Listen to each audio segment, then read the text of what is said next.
A common question in the anime world that I see is if you could have any anime power, what would it be? Curse techniques from JJK is an obvious choice and probably one of the best ones. Grimoires and magic from Black Clover? Nice, it's classic, I like it. But if you say quirks, you're either luckier than Hikari or dumb. You're not dumb, I love you, sorry. But quirks are not a power you can tailor and shape like the other ones. You are born with a random quirk and you have to live with it. It could be some awesome fire and ice ability, or you could just be a living glue stick. So if you're blessed by the quirk lottery and get a super powerful quirk, do not fumble like Yosetsu Awase. Yeah, you probably have no idea who this character is, probably because I pronounced his name wrong, but when I say he has a quirk that rivals Deku and All for One, I mean it. Let's start from the beginning. Yosetsu is a Class 1B student who, besides the Forest training arc and Joint training arc, we barely see throughout the series. Well, there was a High School Musical thing, but yeah, no. He stood out to me even before making this video because when Dabi was burning the forest and the Nomos were on a rampage, Yosetsu was trying to protect Momo to the very end. And I like seeing heroic acts like that even when it's side characters. Actually, especially when it's side characters. But onto his super powerful quirk. His quirk, Weld, allows him to fuse objects at the atomic level. This works on both organic and inorganic materials, so people and items are free game. The only downside is that Awase has to be touching the objects he wants to fuse, which isn't really a negative, but should be stated. So there are a few reasons why it's a strong quirk, and one reason why it's the best quirk. Starting off, Weld is amazing at stopping villains. Just think about it.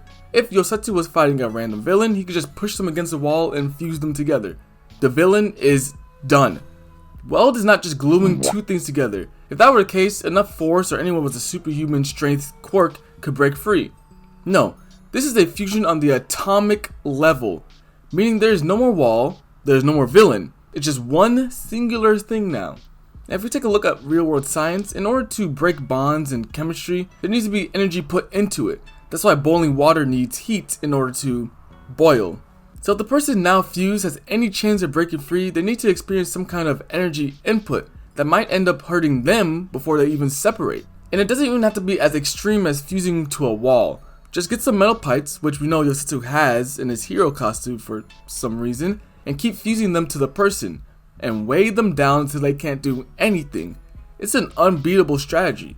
Unless you're like Chisaki who can rearrange his whole body, but besides him, pretty strong strategy. On the other hand, Weld could be used as a buff for Yosetsu himself. You know all the tough material in the MHA world like Deku's Iron Souls or whatever All Might's car is made of. Yosetsu can find that material and fuse it to himself to make an armor type thing, kinda like Tetsu's steel skin. This idea is actually not that far-fetched, as during the Joint training arc, Awase had some shield armor set up that he used against his fight. This technique does not make him invincible, but it does increase his durability by a lot. Using the quirk like this is pretty cool, it makes it a lot stronger than normal, but forget all that because Weld is the best quirk. Okay, let's talk about quirks for a second. Quirks, or meta abilities, whichever you want to call them, are biological in nature, meaning the quirk power itself is encoded in a person's genes. No, with a G. Which is why quirks are able to mix and create new ones. We know Todoroki's whole situation, but even Bakugo is a good example, as his dad has acid sweat that with enough friction can explode, and his mom can secrete glycerin from her skin. Combining those two qualities makes the classic explosion quirk that we all know and love.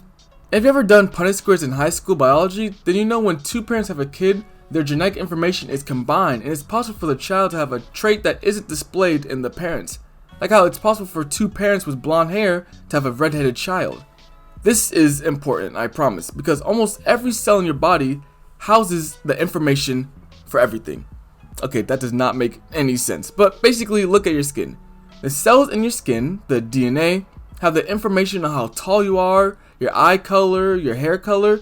Of course, all those parts of the DNA aren't active in your skin, as it has its own functions and blah blah blah, but the information itself is still there. So, let me say a crazy idea. What if some random Class 1B student fused with another person?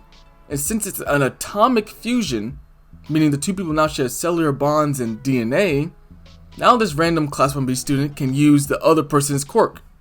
If we take it back to the Forest training arc when Awase was saving Momo, we can see that he fused with her to make carrying her easier.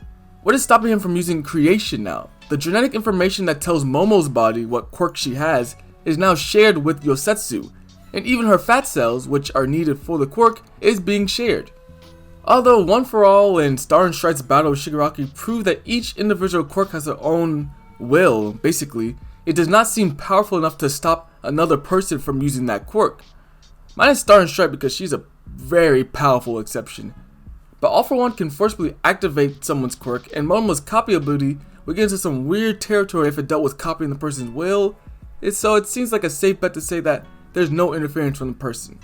Now that's strong, right? Using another person's quirk is already a top 10 ability in the series, honestly.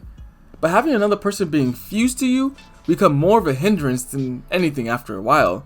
It will weigh Yosetsu down, and if the person is awake, they can fight back and possibly even use weld themselves to break free. But remember what I said about most cells carrying all the body's DNA? Yeah, so all Yosetsu has to do is pluck a hair strand from whoever he wants and fuse that strand to his body. The hair houses all the genetic information, all the quirk information, meaning he should be able to use the quirk freely just from that. Not only that, but he can have a whole stash of hair, like, okay, that's kind of weird, but he can do it, and use all the quirks at the same time, like a dollar store One for All. His only weakness? Baldness. Like, look at that, All for One's fleshy little head thing, not a single follicle there. But what do you guys think? Did I convince you to invest in Weld and Yosetsu? I had this idea 3 in the morning, and I could not sleep until I wrote this script out. So, tell me your thoughts down below. Alright, peace.